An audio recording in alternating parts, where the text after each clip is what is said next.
Assalamualaikum. Good morning. Good morning, everybody. Friday. Welcome to Geo Pakistan. Happy Friday. Yeah. Friday इतना अच्छा दिन होता है. It is a weekend और हमने सोचा कि एक बात मैंने कल परसों पढ़ी थी तो आपसे शेयर करें कि how relationships matter. They do matter. Ohio state university में 2 खरगोशों के ग्रुप्स के ऊपर स्टडी की गई.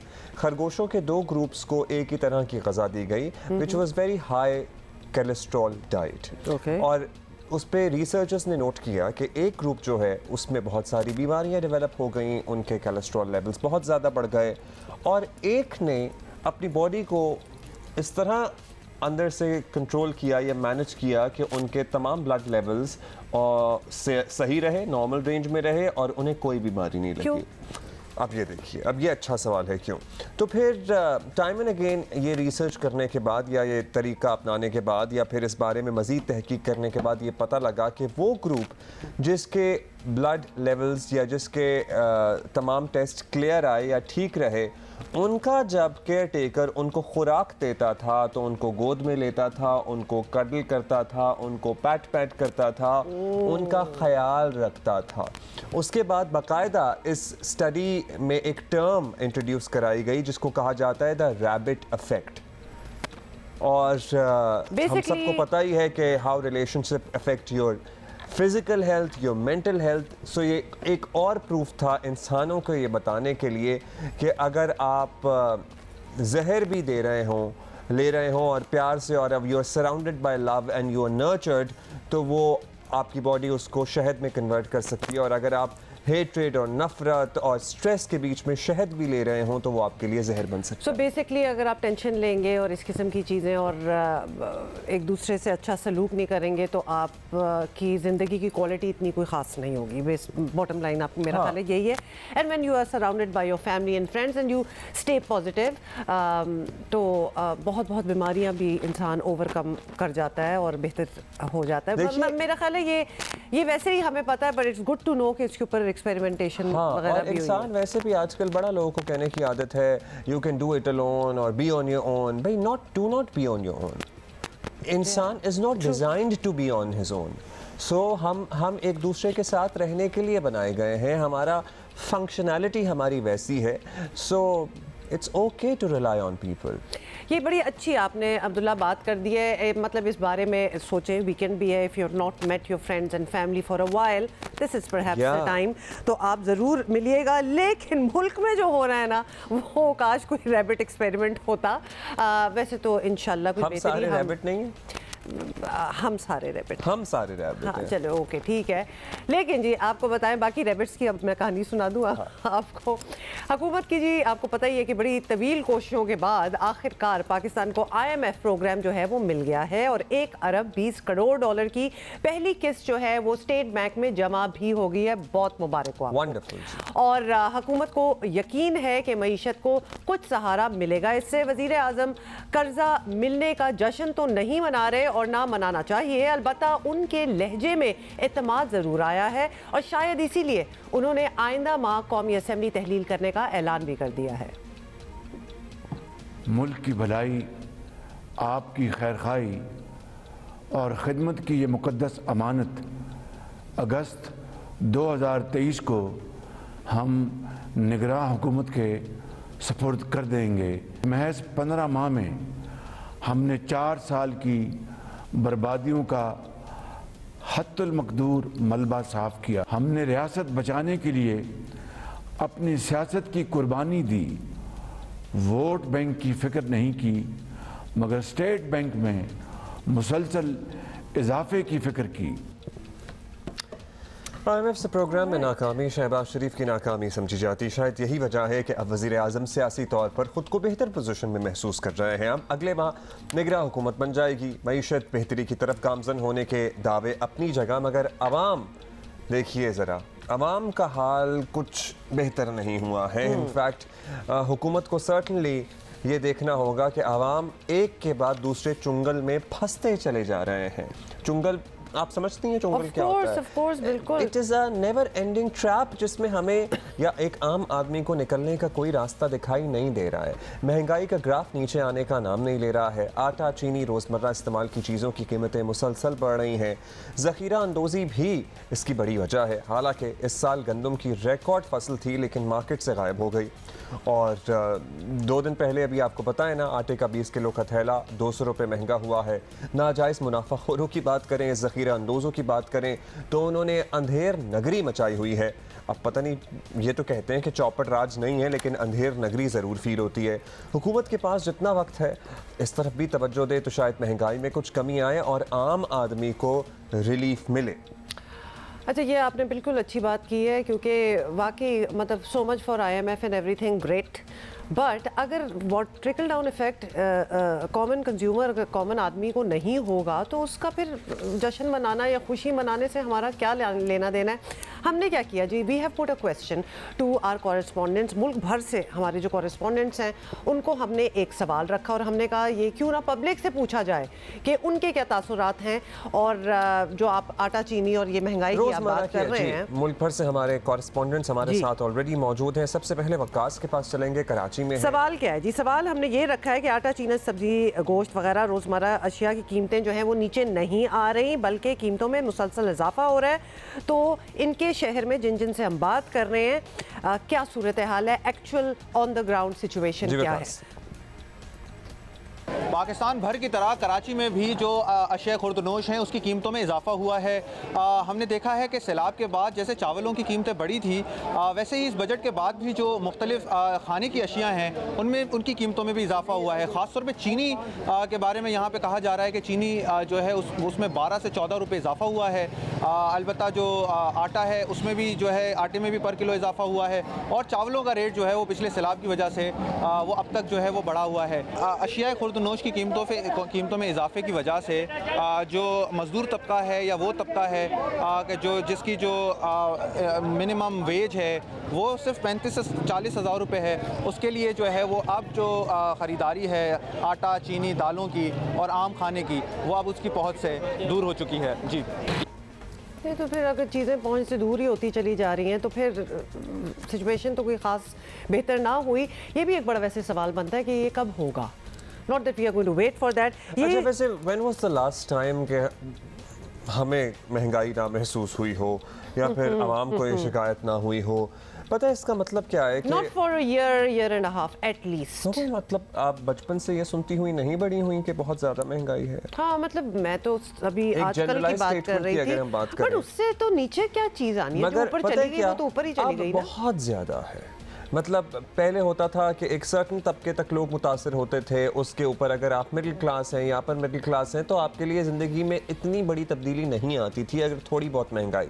अच्छा, जो महंगाई की शरह है अब वो अपर क्लास, मिडिल क्लास, हर तबके को मुतासिर कर रही है। एवरीबडी, यही सवाल है जी कि शहर की सूरत हाल क्या है महंगाई के हवाले से। जवाद मलिक हमें लाहौर से बता रहे हैं।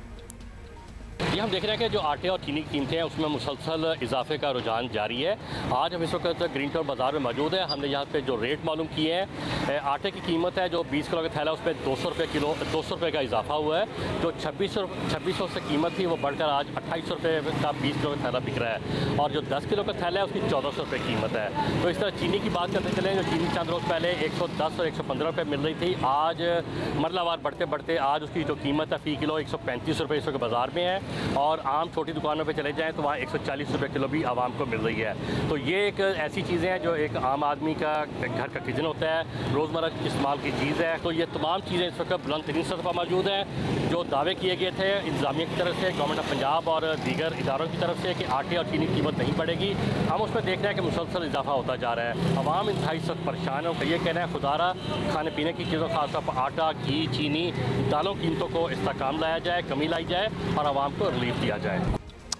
मतलब किसी अब चीनी का इन्होंने हवाला दिया है which is a staple thing, जो हर किचन में चीनी तो होगी, अमीर हो गरीब हो जो भी हो, चीनी तो होगी। अब उसमें देखेंगे ज़रा कितना ज़्यादा है कि कुछ दुकानों में 135 140 भी बिक रहा है, तो ऑलरेडी ये 20 25 30 रुपए का इंक्रीज है। और पता है कि अमीरों के लिए बड़ा आसान होता है ये कहना कि गरीब आदमी इसे, अगर वो आपको पता है ना, हमारे कुछ हुक्मरान भी थे जो तकरीरें करते थे कि 2 के बजाय 1 रोटी खा लें या चीनी कम करते हैं। ठीक है, चीनी के मुज़र सेहत होने की बात एक तरफ, लेकिन एक इंस्टेंट सोर्स ऑफ एनर्जी या ग्लूकोज होता है। और हमारा जितना मेहनत कश तबका है, आपको क्यों लगता है कि वो ज़ाहिर है उनका तो कोई वजन नहीं बढ़ा होता? And why is there sugar intake more than a regular person? Because वो इतना कंज्यूम कर रहे होते हैं अपनी एनर्जी को, और एकदम शुगर आप लेते हैं तो आपका एनर्जी लेवल्स ग्लूकोज जब बढ़ता है, साइंस में ना भी जाए, मुजरे सेहत वाली बात हो रही है तो वो अमीर गरीब दोनों के लिए होनी चाहिए ना। क्यों गरीबों को याद दिलाएं कि ये मुजरे सेहत है तो तुम ना खाओ मैं ठीक हूँ? Don't do that. ये इस किस्म की स्टेटमेंट्स बहुत बुरी हैं। कहने का मतलब यह है, जहां अमीर सलाद खा के या रोटी खा के या सैंडविच खा के अपना पेट भर सकता है, वहां गरीब आदमी चीनी वाला शरबत पी के अपने आप को जिंदगी में आगे बढ़ा सकता है। ये फर्क ऑब्वियसली, क्योंकि उसकी रिक्वायरमेंट कुछ और है, उसके पास इतनी लवाजमात नहीं है और उसके पास to be honest choices options नहीं है, चॉइसेस नहीं है। सो ये बड़ी हार्श रियलिटीज़ हैं जो हम ज़रा बड़े कैजुअली बात कर देते हैं ना कि ये हमें देखना, हम तवज्जो भी नहीं जाती। सो वैसे ही हमने सोचा आप आज से इस बारे में बात कर रहे हैं तो आपसे भी ज़रा कुछ डिस्कस कर लें। नदीम कौसर हमें क्वेटा से सूरत हाल बताएंगे कि वहाँ पर लोग क्या समझते हैं और क्या हाल है मार्केट में। कोयटा समेत बस्तान भर में मुख्तलिफ अशिया खुर्दनेश की कीमतों में इजाफा नज़र आ रहा है और ख़ास तौर पर जो चीनी है उसकी कीमत में इजाफा हुआ है। इस वक्त कोयटा शहर में जो चीनी है वो 140 रुपये किलो फ़रोख्त हो रही है, जिसकी वजह यही बताई जा रही है कि जो चीनी है वो हमसाया मुल्क में समंगल हो रही है और यहाँ कम आ रही है, इसलिए इसकी कीमत बढ़ रही है। आटे की कीमत को अगर हम देखें तो आटे की कीमत जो है ईद से पहले जो है 2600 रुपये का थैला था, जो अब 2800 रुपये का हो गया है। तकरीबन 200 रुपये 20 किलो के थैले में इजाफा हुआ है। जो गोश्त है वो उसकी कीमतों में भी ईद के बाद इजाफा हुआ है। जो मटन है वो 1800 रुपये किलो मिल रहा है, बीफ का गोश्त जो है वो 900 रुपये किलो मिल रहा है, मुर्गी की कीमत जो है वो 700 रुपये किलो फ़रोख्त हो रही है और उसमें भी ईद के बाद काफ़ी इजाफा नज़र आ रहा है। अगर हम बात फलों की करें, जो आम है वो 150 रुपये से 250 रुपये तक फ़रोख्त हो रहा है। इसके अलावा जो है आड़ू हैं वो भी तकरीबन 200 से 250 रुपये फ़रोख्त हो रहे हैं। सब्ज़ियाँ हैं उनकी कीमतों में भी खासा इजाफा नज़र आ रहा है। जो भिंडी है वो पहले 100 रुपये से 120 रुपये किलो फ़रोख्त हो रही थी, वो तकरीबन 150 से 200 रुपये फ़रोख्त हो रही है। इसके अलावा जो टमाटर हैं, आलू हैं और दीगर अशिया हैं उनकी जो सब्ज़ियाँ हैं उनकी कीमतों में भी इजाफा हुआ है। मतलब हर चीज़ में अगर आप देखें कि आलू, भिंडी, टमाटर, एवरीथिंग। ये पिछले साल जो हमारा ये आपको पता है ना, फ्लड सैलाब आए थे, फसलें इतनी बर्बाद हुई थी, बहुत बुरा हाल हुआ था और उसके बाद से प्राइसेस जो हैं वो राइज करना स्टार्ट हुई थी, इवन सब्जियों की। यानी लोगों का ये कहना था हम सब्जी खाएं या मुर्गी खाएं, वो एक ही बात हो गई थी। There was hardly any difference anymore. सारी तबाह हो गई थी और एक्चुअली भारत इस वक्त शदीद सैलाब की जद में है और नई दिल्ली के मनाजर आपने देखे, मतलब लाल किला एंड अतराफ, मतलब सेंटर ऑफ द सिटी की हम बात कर रहे हैं, कई फुट पानी भरा हुआ है। अर्बन फ्लडिंग का फिनोमेना। उधर भारत ने जो दरियाए रावी में पानी छोड़ा हुआ है वो लाहौर की जानिब गामजन है। फिर दरियाए सतलुज में सैलाब नोट किया जा रहा है मुख्तलिफ मकामात पे। हम अपने अजला मुख्तलिफ अजला की बात करें, उकाड़ा और दीगर अजला में वहाँ जो सरहदी गाँव हैं वहाँ पर लोगों को एवैक्यूएट भी किया गया है, रेस्क्यू की कार्रवाइयाँ भी जारी हैं। और इस सारे में क्या होता है, इस सारे में सर्टनली फसलें तबाह होती हैं और जब फसलें तबाह होती हैं तो सब्जियाँ महंगी हो जाती हैं। अच्छा, लेकिन जब ऐसी प्रॉब्लम आती है ना, कोई आफत ही आप कह लें व्हाटएवर, तो एक चीज विच रियली मेरा ख्याल है South Asians are known for that is humour. अच्छा जी, वो अच्छा था वैसे। टमाटर जी कहिए। हाँ, और टमाटर बेच के हम अपना महल बना लेंगे, वो भी मुझे अच्छा लगा। इज्जत चाहिए, टमाटर इज्जत चाहिए प्रिसाइसली। और वैसे इनके ये जो बहुत सारे रिपोर्टर्स थे इनमें जो आप देख रहे थे, जो रिपोर्ट कर रहे थे सब्जी मंडी से, कभी कभी आपको एहसास होता है कि हमारा मीडिया बहुत बेहतर है as compare to the Indian media. मेरा ख्याल है अगर आप इनके मीडिया को कभी फॉलो करें तो लोग आपको ये कहेंगे कि आप अपनी तारीफ खुद कर रहे हैं। नहीं, अपनी तारीफ नहीं करना मैं, जनरल ओवरऑल हमारा लेवल ऑफ रिपोर्टिंग, हमारी सीरियसनेस, हमारी objectivity as in Pakistani media की बात कर रहा हूं। There is no comparison. हां, एब्सोल्युटली। अभी हम आगे बढ़ेंगे। Let's talk cricket. क्रिकेट से मुताल्लिक अपडेट दे दें आपको कि पाकिस्तान टीम आज गॉल में ट्रेनिंग करेगी और पाक श्रीलंका टेस्ट पहला टेस्ट एक्चुअली होगा संडे को होगा। आपको बता दें कौमी टीम के फास्ट बॉलर शाहीन आफरीदी 1 साल के बाद श्रीलंका के खिलाफ टेस्ट मैच खेलेंगे। शाहीन शाह आफरीदी की नजरें जो हैं वो टेस्ट करियर की 100th विकेट पर हैं और शाहीन शाह आफरीदी का कहना है कि वो टेस्ट क्रिकेट में वापसी पर खुश हैं। शाहीन 25 टेस्ट मैचेस में 99 विकेट्स जो है वो ऑलरेडी हासिल कर चुके हैं, hence he is looking forward to the 100th और 100 विकेटें यकीनन बहुत अहम संगे मील होगा उनके लिए। अच्छा, बाय द वे आपको पता है कि पाकिस्तान से कितने लोग टूरिज्म और सैर के लिए जाते हैं Sri Lanka? It's beautiful, it's green, इनके बीचेस आर दिवालियां होने के बाद भी जाते हैं। हाँ, फिर तो और भी अच्छा ना, सस्ता हो गया हमारे लिए। और इनके beaches are known to be really beautiful and very clean. अच्छा, तो ये बड़ी बात अगर नोट करें, मतलब ये भी हमारा साउथ एशिया ही है और हम ही जैसे इनके फाइनेंशियल इश्यूज भी हैं, बस फाइनेंशियल तक ही फाइनेंशियल इश्यूज बाकी इनकी लिटरेसी जो है ना हमसे बहुत बेहतर है, बहुत ही ऑलमोस्ट पूरा मुल्क ही कोई 98% एजुकेटेड है। सयाहत हमसे क्यों बेहतर है कि ये मतलब क्या है कि दुनिया में हम ही अपने साहिल गंदे रख सकते हैं? मतलब ये कोई खास हम कोई ऊपर से लेकर आए हैं, ये डिग्री है, ये डिप्लोमा है, मतलब इसमें किसी को कोई अवार्ड नहीं मिलने वाला कि सबसे गंदा बीच किसका था, लेकिन हम उधर से फर्स्ट आ रहे हैं। हमें कितनी तकलीफ से हमें गुजरना पड़ेगा अगर हम चिप्स का वो जो पैकेट साथ लेके गए हैं और वो जो प्लास्टिक की पानी की बोतल है, आइडियाज नहीं हम देंगे, वो अपने ही थैले में डालकर वापस फिर ना ले जाएं कि जी हम कह रहे थे तो आओ लेके जाएं चिप्स, वो तो इन एनी केस लेके जाना ही है, बस वहाँ हम कह रहे हैं छोड़ के नहीं। अच्छा, we are not in the mood to dis our own people और आवर कंट्री, ये this was just a thought कि सफाई रखें भाई। अच्छा, अभी आप मतलब हम कोई मीम्स 2-4 अगर शेयर कर लें तो आप उसके बदले हमें मीम्स भेजने की भरमार करते हैं। हमारा भी माशाल्लाह हमारा ह्यूमर बेहतर है, I think we are funnier people। अच्छा, नॉट सो फनी स्टोरी आपको जल्दी से बता दें कि आपको याद ही होगा कि चेयरमैन पीटीआई ने अगस्त 2018 में वजारत उज़्मा का जब मनसब संभाला था तो अपनी अवलीन प्रेस कॉन्फ्रेंस में माओ और बच्चों की सेहत से मुतालिक खुलकर गुफ्तगू की थी। बड़ा अच्छा लगा था एक्चुअली जब उन्होंने वो बात की थी माँ और बच्चे की खुराक से मुतालिक। उन्होंने कहा था तरजीही बुनियादों पर काम करने का दावा भी फिर उन्होंने किया था, बिकॉज ऑब्वियसली इसीलिए मैंशन किया था कि that was going to be his first priority. लेकिन अक़वाम मुत्तहिदा की ताज़ा रिपोर्ट ने इन दावों की कलई जो है वो खोल दी है और ये रिपोर्ट 3 एजेंसीज ने मिलकर तैयार की है, जिसमें आलमी इदारा सेहत, यूनिसेफ और UNFPA शामिल है। रिपोर्ट में साल 2020 के आदाद शुमार पेश किए गए हैं, जिसके मुताबिक दौरान ज़चगी माओ और नौमौलूद की अमवात के हवाले से दुनिया के टॉप 10 ममालिक में पाकिस्तान का 3रा नंबर है। That's alarming। और रिपोर्ट के मुताबिक साल 2020 में पाकिस्तान में ज़चगी से जुड़ी 4,74,000 अम्मात हुई हैं। हम सिर्फ 2020 के अगर स्टैट्स की बात करें तो 4,74,000 माएँ इस दुनिया से चली गईं, या तो उनके बच्चे जन्म देते हुए और बच्चे भी सर्वाइव नहीं कर पाए, या फिर वो बच्चे बिन माओं के रह गए। इससे ज़्यादा गम का पहाड़ नहीं टूट सकता किसी भी इंसान के ऊपर। हम सब के इल्म में है कि साल 2020 साबिक वज़ीर आज़म के इक़्तिदार के उरूज का साल था, लेकिन बदकिस्मती से तमाम तर दावों के बरक्स वो माओं और बच्चों के लिए बदतरीन साल भी साबित हुआ है। और ये हम नहीं कह रहे, ये रिपोर्ट्स बता रही हैं। अक़वाम मुत्तहिदा की ये रिपोर्ट ज़िम्मेदारों के खिलाफ एक चार्ज शीट है, अगर कोई इसे सीरियसली टेकअप करना चाहे तो। साल 2020 में उस वक्त के वज़ीर आज़म के मुअव्विन ख़ुसूसी डॉक्टर ज़फ़र मिर्ज़ा ही हमारे साथ मौजूद हैं। उनसे बात करते हैं और जानते हैं कि क्या माजरा हुआ या क्या माजरा है या उनका मौक़िफ़ क्या है इस पे। शुक्रिया डॉक्टर साहब। डॉक्टर साहब, अक़वाम मुत्तहिदा के 3 इदारों की रिपोर्ट आई है और रिपोर्ट ये बता रही है कि गुज़श्ता हुकूमत के जो पीक के दिन थे ना साल 2020, हालात सबसे ख़राब रहे हैं एज़ फार एज़ माओं की सेहत इज़ कंसर्न्ड।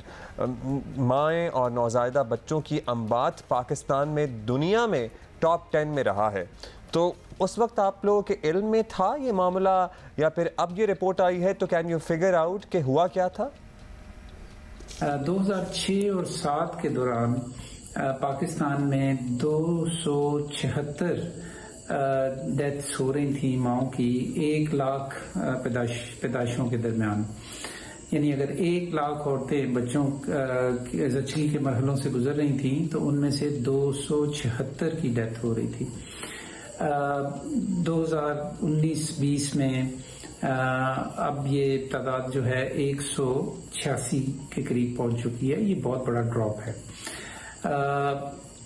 2020 में ख़ास तौर पे क्यों ये हमें ज़्यादा फिगर्स लग रही हैं, उसकी बुनियादी वजह ये है कि 2020 में कोविड-19 भी आया, उससे पहले भी पाकिस्तान के अंदर इमरजेंसीज आती रहीं, अभी फ्लड आया।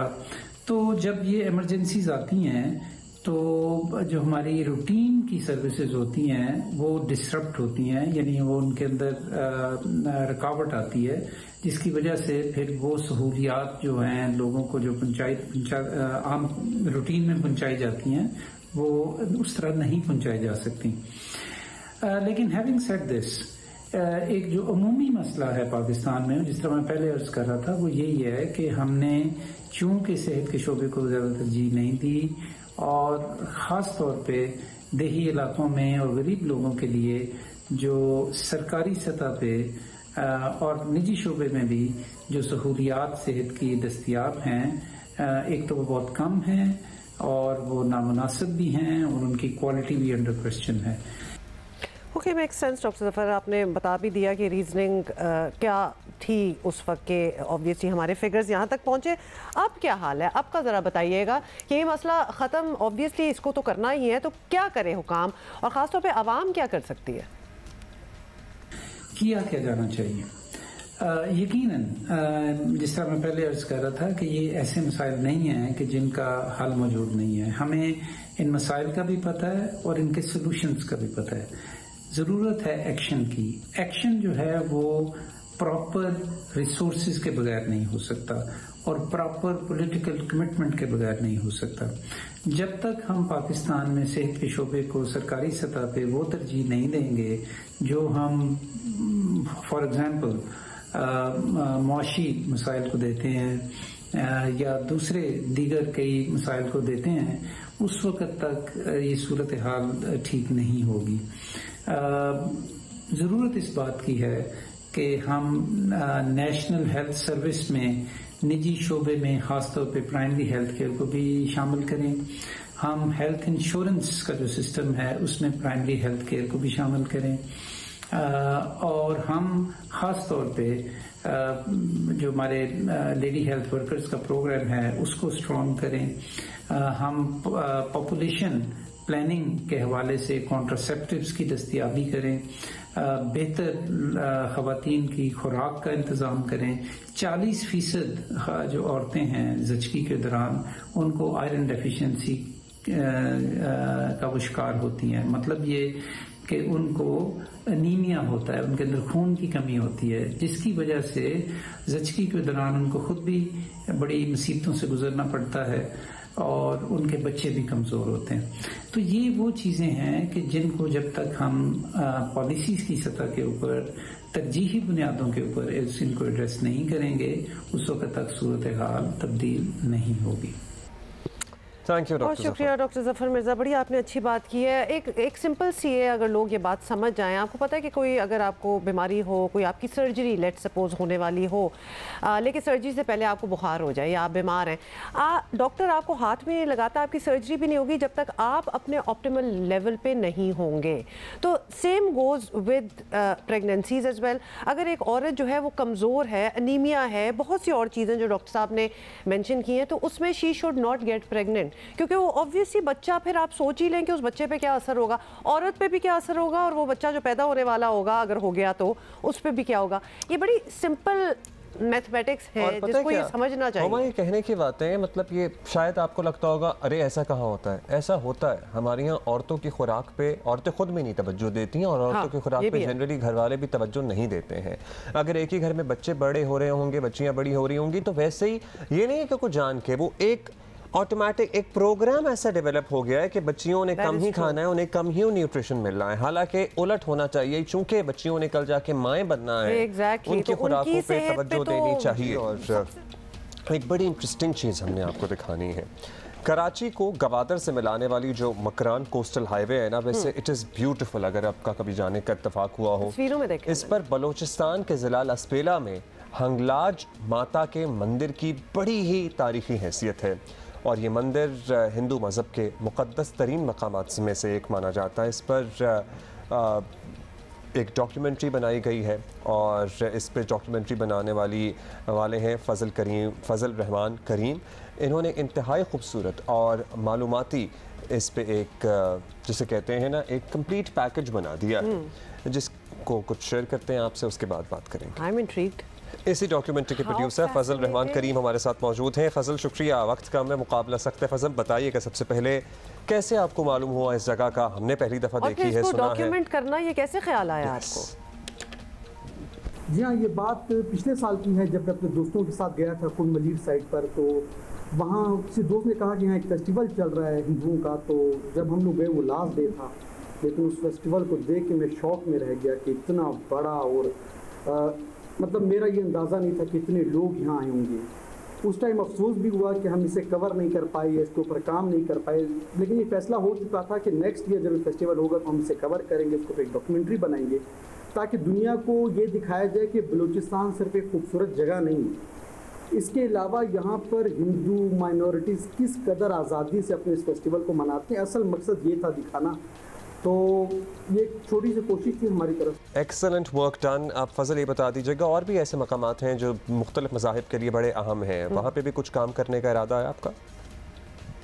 जी बिल्कुल, होना चाहिए ऐसे। सोच तो हमारी यही है कि आगे मज़ीद जितना हम लोग काम कर सकें, डॉक्यूमेंट्रीज़, मूवीज़ इसके ऊपर बना सकें। जितने भी मकामात हैं, कालाश पे हम लोगों ने काम किया है, कालाशियों का जो फेस्टिवल होता है उस पे इस बार इस पर किया है।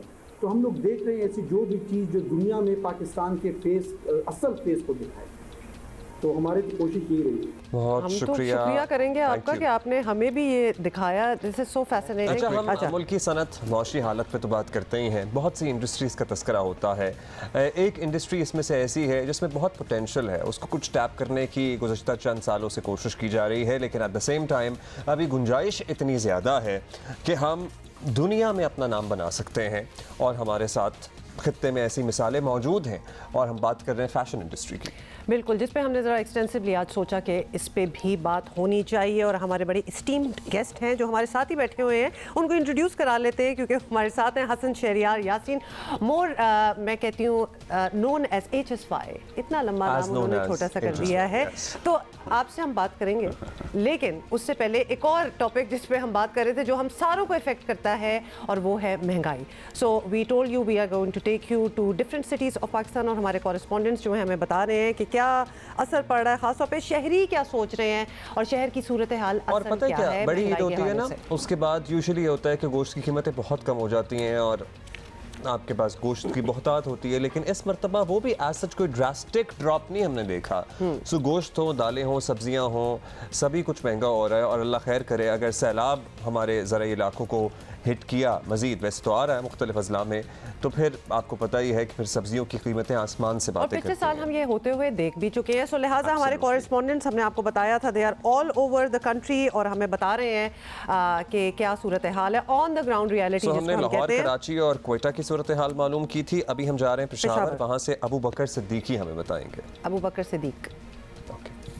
देखिए जी, महंगाई ने पेशावर के शहरों का जिन्हें भी महाल कर दिया है। रोज़ाना के हिसाब से अशिया खुर्दनोश की कीमतों में इजाफे का सिलसिला जारी है। अगर हम आटे की कीमतों की बात करें तो फाइन आटे की 20 किलोग्राम तेले की कीमत जो है वो 2600 रुपये से बढ़कर 2900 रुपये हो गई है। और इसी तरह मिक्स आटे की फ़ी किलोग्राम तेले की कीमत जो है वो भी 2500 रुपये से बढ़कर 2800 रुपये हो गई है। अगर हम दालों की कीमतों की बात करें तो चना दाल की फ़ी किलोग्राम कीमत जो है वो 380 रुपये से बढ़कर 400 रुपये हो गई है। और इस तरह माश दाल की फ़ी किलोग्राम कीमत जो है वो 570 रुपये से बढ़कर 600 रुपये हो गई है। घी की अगर हम बात करें तो घी की फ़ी किलोग्राम कीमत जो है वो 400 रुपये से बढ़कर 430 रुपये हो गई है। जबकि अगर हम सब्ज़ी की कीमतों की बात करें तो सब्ज़ी टमाटर की फ़ी किलोग्राम कीमत जो है वो 60 रुपये से बढ़कर 70 रुपये हो गई है। और इसी तरह भिंडी की फ़ी किलोग्राम कीमत भी 220 रुपये तक जा पहुँची है। अशिया खुर्दनोश की बढ़ती कीमतों पर शहरियों ने तशवीश का इजहार किया है और हुकूमत से मुतालबा किया कि वो फौरी तौर पर महंगाई को कंट्रोल करने के लिए ठोस इक़दाम उठाए। जी, तो हालात जो हैं वो पेशावर में भी they are the same as we saw कि कराची में क्या हो रहा है, लाहौर में क्या हो रहा है। Let's check with Rawalpindi. हाँ जी, और रावलपिंडी हमें बताएंगे रावलपिंडी से।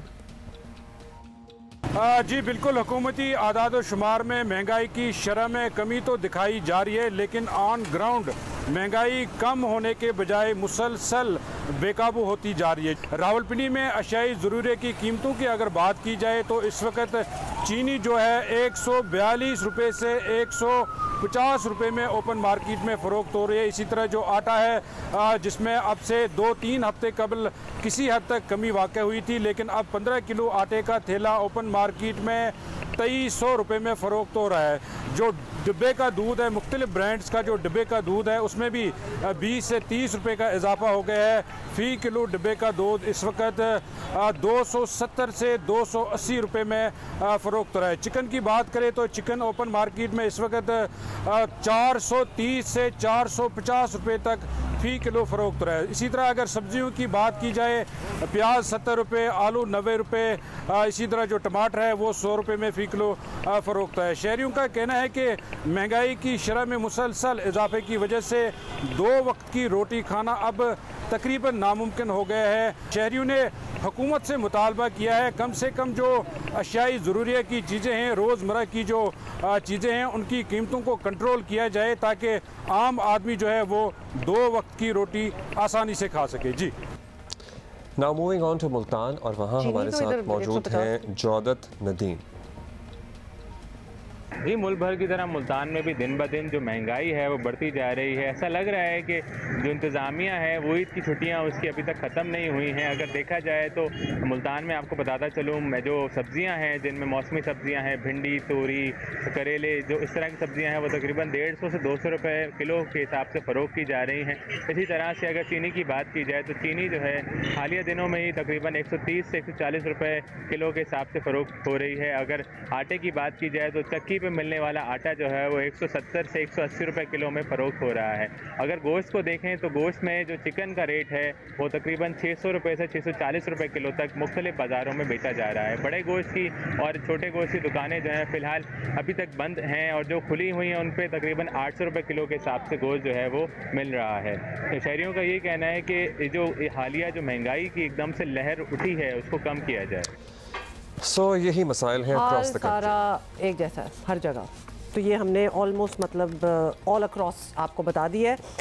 अच्छा, क्विकली एक बात है हमारे पास आपसे शेयर करने के लिए कि एशियन एथलेटिक्स चैंपियनशिप में पाकिस्तान के शजर अब्बास ने 100 मीटर की दौड़ 10.37 सेकंड में पूरी करके नया कौमी record, so this is the new national record बनाया है शजर। कंग्रेचुलेशन, 100 मीटर दौड़ में अपना ही एक्चुअली एक कौमी रिकॉर्ड बना चुके थे पहले, वो उन्होंने तोड़ दिया है। इससे पहले उन्होंने कॉमनवेल्थ गेम्स में 10.38 सेकंड्स का रिकॉर्ड बनाया था और इस कामयाबी के साथ शजर ने सेमीफाइनल के लिए क्वालिफाई भी कर लिया था। अब इन्होंने अपना नया रिकॉर्ड बनाया है, तो वी कैन होप के कॉमनवेल्थ में और जगहों पे हमारे मेडल्स आ सकेंगे। वंडरफुल। रोज हम आपकी मुलाकात कराते हैं किसी ना किसी से और despite all the challenges that they face they do so good. ये मुझे कमाल की बात लगती है, वरना तो ऑब्वियसली मुल्क के हालात ऐसे हैं कि आप इसी में फंसे रहें, but not them. So they are doing very well.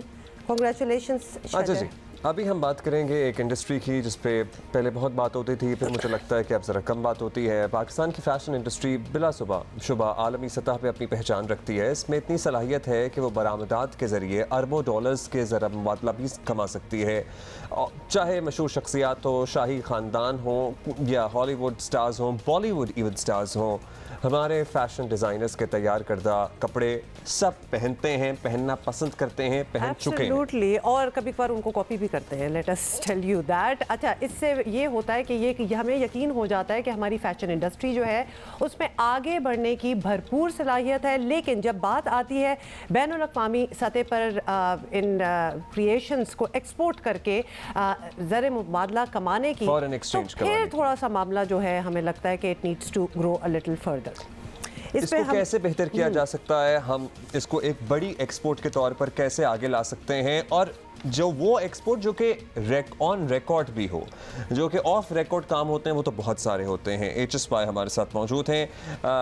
फिर हसन आप बताइएगा कि जो इकॉनमी हमारे मुल्क की गुज़श्ता चंद महीनों या 1-1.5-2 साल से चल रही है, IMF हो रहा है नहीं हो रहा है, डॉलर कहाँ पहुँच गया, वापस रुपया सेटल हो रहा है, सारी ही इंडस्ट्रीज़ मुतासिर हुई हैं, लोगों की परचेजिंग पावर भी मुतासिर हुई है, बाइंग पावर भी मुतासिर हुई है। फैशन को और पर्टिकुलरली लग्जरी फैशन को किस तरह अफेक्ट किया इस सारे साइकिल ने? मेरी एक्चुअली पर्सपेक्टिव जो है वो आप लोगों से ज़रा फ़र्क है।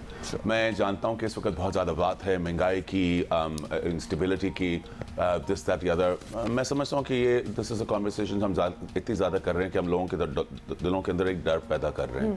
ये इंस्टेबिलिटी, महंगाई पाकिस्तान के अंदर कोई नई चीज़ नहीं है। We've had instability since 1947। हमारे अंदर पॉलिटिकल इंस्टेबिलिटी हो, पैसों की इंस्टेबिलिटी हो, खाने की इंस्टेबिलिटी हो, पाकिस्तान में कोई भूखा जा नहीं रहा। This is one of the most philanthropic countries in the world, fifth probably in the world, जहाँ लोगों को खाना खिलाया जाता है। हाँ, this is a difficult time. Pakistan has seen many difficult times before. रह गई बात फैशन इंडस्ट्री की। There's a lot of conversation कि जी एक्सपोर्ट्स नहीं हो रहे पाकिस्तान के, क्योंकि इस डॉलर की वेरिएशन के अंदर sales of our own beautiful lawn went up almost times 2 last year. This industry जो आप कह रहे हैं कि बहुत लोग अब बात नहीं करते इसके बारे में, still happens to employ one of the largest numbers in this country. And जहाँ तक है कि बात बाहर की, आपको याद रहना चाहिए कि पाकिस्तान के अंदर खुद 240 मिलियन बंदा है और उस 240 मिलियन के अंदर 50% के जो लोग हैं वो are under the age of 35। तो एक यूथ पब्लिक जो अभी एक्सप्लोर करने लगा है। हम इस वक्त हम बहुत से सोचते रहते हैं कि बाहर क्या होगा, पाकिस्तान बाहर कैसे जाएगा, IMF, this that the other. We need to focus more on what will happen within the country. Possibilities of growth in Pakistan इतनी ज़्यादा हैं कि मैं आपको बता भी नहीं सकता। लोग कहते हैं कि लग्जरी को किस तरह हिट हुआ, लग्जरी नहीं हिट हुई। कपड़े और क्लोथिंग की इंडस्ट्री कैसे हिट हुई, आप कोविड को देख लें एंड आप बिजनेसेस देख लें जो पूरी दुनिया में कितनी बंद हुई, पाकिस्तान में वो बिजनेसेस बंद नहीं हुई। हमारे पास एक एबिलिटी है to be able to self sustain ourselves. हम लोग when the chips are down हम लोकल इंडस्ट्री को सपोर्ट करते हैं। मैं खुद इतने डिफरेंट स्कूल्स के बोर्ड्स पे बैठता हूँ और मैं देखता हूँ कि जो हुनर है, जो पॉसिबिलिटीज़ हैं पाकिस्तान के पास, वो क्या क्या कुछ नहीं कर सकती। रह गई इंटरनेशनल मार्केट। अब इंटरनेशनल मार्केट के पास हम शलवार कमीज़ लेके नहीं जा सकते, हम अपने प्रिंट्स लेके नहीं जा सकते, वो एक हमारा लिबास है। और पाकिस्तान एक वाहिद वो कंट्री है जो अभी भी अपना लिबास पहनता है। बाहर देख लें तो जीन्स, टी शर्ट, इस तरह की चीज़ें। हमारे पास एक और स्ट्रेंथ है, हमारे पास वो स्ट्रेंथ है कि हम एक उस मुल्क के हैं जिसके अंदर एक मॉडेस्टी, हमारा रिलीजन, हमारा मजहब जो है वो हमें एक मॉडेस्टी सिखाता है। हमारा कल्चर भी बिल्कुल। सेकंड लार्जेस्ट बिजनेस फैशन में इस वक्त जो ग्रो कर रही है वो मॉडेस्ट विद फैशन है। हम लोग इस वक्त we are the precipice of going to a new place. हमारी सिर्फ एक कॉन्वर्सेशन अनफॉर्चुनेटली ऐसी हो गई है कि हम लोग इतने कॉन्स्टेंटली एक नेगेटिव स्टेट में रह रहे हैं कि हम देख नहीं रहे कि पॉसिबिलिटीज़ भी अभी बहुत कुछ है। क्या सरकार सब कुछ हमेशा हर चीज़ संभाल सका है? लेकिन हसन, अगर हम जो एक्सपोर्ट्स की हम बात कर रहे हैं, ऑब्वियसली हम चाहते हैं, क्योंकि हमें पता है कि हमारा हुनर, हमारा टैलेंट कितना सब कुछ अच्छा हो रहा है, अच्छा हो भी रहा है। I mean there is one industry that has floated and done really well, जिस तरह आप बता रहे हैं। लेकिन बाहर जाने की जहाँ बात हो रही है, एक्सपोर्ट्स की बात हो रही है, टोटली अग्रीड विद यू। घर पे तो हमारा शादी वेयर हमारा इतना पॉपुलर है कि हम कहीं और देखते भी नहीं है, लेकिन अगर हमने कुछ बाहर भेजना है तो उनकी तो कैटेगरीज भी बदल गई हैं। Luxury is one thing, active wear is very popular बाहर। उसमें हम क्या अपने आप को थोड़ा सा मोल्ड कर सकते हैं कि हम अट्रैक्टिव लगे बाहर को, हमारी मार्केट? हमारे पूरे पाकिस्तान की टेक्सटाइल इंडस्ट्री जब कोटा सिस्टम खत्म हुआ था 2005 में, तो ये फैशन स्कूल जो आप इतने ज़्यादा हर जगह मशरूम कर रहे हैं, उनका एक ही मकसद था कि पाकिस्तान गारमेंट्स के अंदर वैल्यू एडिशन की जाए कि हम दुनिया के साथ कंपीट कर सकें। क्योंकि हम दुनिया के लिए ये चीज़ें बनाते हैं, दुनिया के बड़े ब्रांड्स के लिए एब्सोल्युटली बनाते हैं। और इसके साथ साथ मैं आपको ये भी बताता चलूँ कि क्योंकि हम इतने ज़्यादा बना रहे हैं, हाँ इस वक्त क्या हमारी LCs कुछ बंद हुई भी हैं हमारे अंदर, एब्सोल्युटली इसमें कोई इसमें शक नहीं है, मगर इंटरनली हमारे इस प्राइस वेरिएशन की वजह से हमारी अपनी ही प्रोडक्शंस, आप किसी टेक्सटाइल मिल को उठा लें, आप उनसे पूछ लें, हैज़ चेंज सो मच। और ये एक मुश्किल वक्त में आई थिंक आपके पास आर या पार होता है, या आपने सिंक कर जाना है या आपने आपको ज़्यादा क्रिएटिव बनाना है। आप पिछले एक साल में नए ब्रांड्स को इमर्ज करते हुए देखें, every single day a new brand is emerging and is succeeding because there is design innovation. हम लोग अपना स्पिरिट लेके आ रहे हैं। The most important thing I think जो सारे पाकिस्तानी सुन भी रहे हैं उनके लिए बड़ा ज़रूरी है कि आप अपने DNA, आप अपने आप को अपनाएं। आई थिंक पाकिस्तान को हमें थोड़ा सा अपनाना होगा। हम बहुत ज़्यादा अपने आप को इससे डिसोसिएट करना शुरू हो गए, समझ रहे हैं कि वो प्रॉब्लम है और हमारी प्रॉब्लम नहीं है, ये हम सब की प्रॉब्लम है। और जहाँ रह गया फैशन, इसमें भी यही है। सॉरी मैं इसके बारे में ज़रा बड़ा इमोशनली फील करता हूँ बिकॉज मुझे लगता है कि हम इस मुल्क ने मुझे सब कुछ दिया जी, इस मुल्क ने हम सबको सब कुछ दिया और हम बहुत जल्दी इसकी निट पिकिंग करना शुरू हो जाते हैं, समझते हैं कि शायद ये क्रिटिक जो हो लोगों के लिए बेहतर हो। मगर बाहर के जो लोग जो देख रहे हैं वो इम्प्रेशनेबल लोग हैं, एक इम्प्रेशनेबल यंग कॉम है। उनको बताना बहुत ज़रूरी है कि ये वक्त पहले भी आए थे और फिर से भी आएंगे और इस वक्त में उनको स्ट्रॉन्ग होना होगा, अपने आप के अंदर अपना हुनर ढूंढना होगा, अपना पाकिस्तानी अपनाना होगा। और ये अगर हम कर लें हमारे पास कोई रोक नहीं सकता। As textile country we are still one of the most capable. The industry of fashion and textile इतनी जल्दी ग्रो कर रही है, इतनी रैपिडली ग्रो कर रही है। आपने कहा कि बात नहीं हो रही थी, अब मैं आपको बताता हूँ, मैंने 1994 में जब काम किया था तो गिले चुने 4 डिज़ाइनर्स थे। अब सिर्फ मेरे डिफेंस के अंदर रजिस्टर्ड 300 डिज़ाइनर हैं, सिर्फ वहाँ। और जो टैक्स पेइंग डिज़ाइनर्स एंड उसके साथ साथ जॉब एम्प्लॉइंग डिज़ाइनर्स ने जो एक बिजनेस क्रिएट की है, the biggest soft image of Pakistan is design. हम जब बाहर जाते हैं शो करने के लिए, पाकिस्तान का झंडा बड़ी प्राउडली पकड़ के लेके जाते हैं, उनको तो यकीन ही नहीं आता कि पाकिस्तान से। सो क्या हम हसन हम इवॉल्व भी कर रहे हैं? क्योंकि अगर हम चलें, आप अपना एक्सपीरियंस बता लें।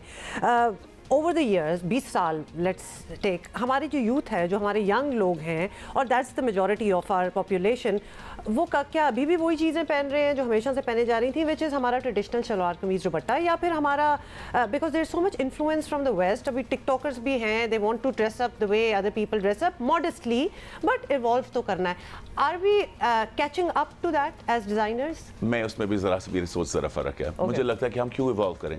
क्या वो इवॉल्व कर रहे हैं शलवार कमीज़ों में? क्या वो इवॉल्व कर रहे हैं कि हमारी साड़ी ओढ़ रहे हैं या हमारे कलर्स पहन रहे हैं? हमारी फिंगर ऑन द पल्स होनी चाहिए इस मुल्क पे, और इस मुल्क के अंदर इसकी खासियत क्या है? We are the Islamic Republic of Pakistan, we were created for a certain reason, and उसके अंदर there are lots of growth potentials, पर उसके अंदर हमारी खासियत क्या है? हमारा अपनापन, हमारा लिबास। और ये एक्चुअली बात दुरुस्त है कि हम दुनिया के इन चंद मुल्कों में से रह गए हैं जहां अभी भी वहां का अपना लिबास पहना जाता है। बिल्कुल, इन्फ्लुएंस हम उस तरह से नहीं हुए दुनिया से। बिल्कुल, आपने बिल्कुल सही फरमाया। मैं समझता हूँ कि क्या न्यूयॉर्क फैशन वीक और London fashion week will they tap into हम क्या कर रहे हैं? नहीं, बिकॉज उनकी फिंगर ऑन द पल्स वहाँ है। हम लोग इतनी जल्दी अपने पाकिस्तान को भूलने के लिए तैयार हैं कि हम अपना फिंगर ऑन द पल्स क्यों नहीं रखते? हमारे कराची के जो लोग जिस तरह तैयार होते हैं, और हमारे लाहौर के और हमारे पेशावर के और हमारे इस्लामाबाद के, उनके अंदर इतनी वेरिएशंस हैं। और वो छोड़ें क्लिफ्टन के लोग, DHA के लोग, गुलशन के लोग, वो उनके अंदर इतनी वेरिएशन है। So as a designer, how do you keep up? I listen. Like any good business person, हमें अपना कान खोल के रखना चाहिए। जो क्लाइंट है उसके पास अब बहुत ज़रिए हैं आपको बताने के लिए, चाहे वो सोशल मीडिया हो, चाहे वो ट्विटर हो, चाहे वो खुद आके बोलना चाहे। हम वो कौम नहीं रही जो अब अंडर कॉन्फिडेंट थी और कहती थी कि नहीं बाबा मैंने नहीं बोलना, अम्मी कुछ कहेंगी। अब ये क्लाइंट्स जो हैं वो चाहते हैं, वो डिमांड करते हैं, मगर जब वो डिमांड करते हैं तो वो किसी की बेटी है, किसी की माँ है, किसी की बहन है, उसने अपने कपड़े चूज़ भी करने हैं, उसने उसको मद्देनज़र रखते हुए ही चूज़ करने हैं। आपने जो बड़ा प्यारा लिबास पहना है, क्या ये 10 साल पहले आप इस प्राइस पॉइंट पे कहीं ले भी सकती थी? इतनी ऑप्शंस आपके पास थी। The industry is growing rapidly. मैं बिलीव करता हूँ कि इसके अंदर हमें बिलीव रखना चाहिए, एंड जिस तरीके से आगे जा रही है और जिस तरीके से इसी वक्त पाकिस्तान में designers are already using artificial intelligence just as it's come out, we are the forefront of technology. लगता है कि हमारे आदमियों ने भी टाइम कम है, एक जरा उनसे रिलेटेड सवाल करें। सॉरी मैं बहुत बेहतर कपड़े पहनना शुरू कर दिए हैं पहले की निस्बत। हमारा मेंस फैशन इवॉल्व कर रहा है। We see a lot of new brands. Yes, आप खुद देखें, आप you are a sharp dressman, आपको देख के कितने लोग इसको एम्यूलेट नहीं करना चाहेंगे। इसके साथ साथ अब हर इंसान के पास टिकटॉक है, इंस्टाग्राम है, थ्रेड्स है, ट्विटर है, वो हर चीज़ देख रहे हैं, उसको एम्यूलेट करेंगे। हमें इसके निस्बत कि हम वो इमेजेस डालें कि यार तुम बाहर की तरह किस तरह एम्यूलेट कर सकते हो, क्यों ना हम उनको बेहतर इमेजेस दें कि तुम अपना ही लिबास कैसे पहन सकते हो। मैं आज शलवार कमीज़ पहन के आया हूँ, इसके अंदर कोई खासियत नहीं, एक काला पाकिस्तानी कॉटन शलवार कमीज़ है, उसके ऊपर एक फिटेड सा टेलर्ड जैकेट है, सब कुछ पाकिस्तानी है, मैं किसी से कम हूँ। मैं समझता हूँ कि ये बहुत ज़रूरी है कि इसको ना सिर्फ प्रोजेक्ट करना मगर लोगों के आगे कॉन्फिडेंस डालना कि जो आप हैं वो काफ़ी है। And a lot of people have again, youngsters आदमियों की, लड़कों की बात करूँ, have again started wearing salwar कमीज because वो एक ज़माने में जो आया था, नहीं वो जुमे को भी नहीं पहनते थे। अच्छा, टाइम बहुत कम है अनरिलेटेड टू फैशन, लेकिन हम मुबारकबाद भी देना चाहेंगे बिकॉज बड़े आपके ह्यूमैनिटेरियन कॉजेज भी होते हैं हसन, और recently you been appointed the global ambassador for LRBT। LRBT के साथ जी मैं इसके बाद एक्चुअली उनसे मिलने आया हूँ, they asked me to be their global ambassador, और मैं बहुत सख्त ऑनर्ड हूँ। मैं समझता हूँ कि उस जैसी ऑर्गेनाइजेशन मैंने बहुत कम देखी हैं। मैं नाउ PDP जो पीपल विद डिसेबिलिटीज़ की जो ऑर्गेनाइजेशन एंड स्कूल, उसका भी ग्लोबल एम्बेसडर हूँ। मैंने जितना मुझे 30 साल होंगे जी इस मार्च को, इस बिज़नेस में 30 ईयर्स आके गुजर भी गए, पता भी नहीं चला। मुझे लगता है कि अब मुझे अपना वक्त देना है उन लोगों के लिए जिनकी आवाज़ नहीं है और जो अपने लिए नहीं बोल सकते। एंड अगर मुझे ये ना दिया तो मेरे इस होने का कोई फ़ायदा नहीं है।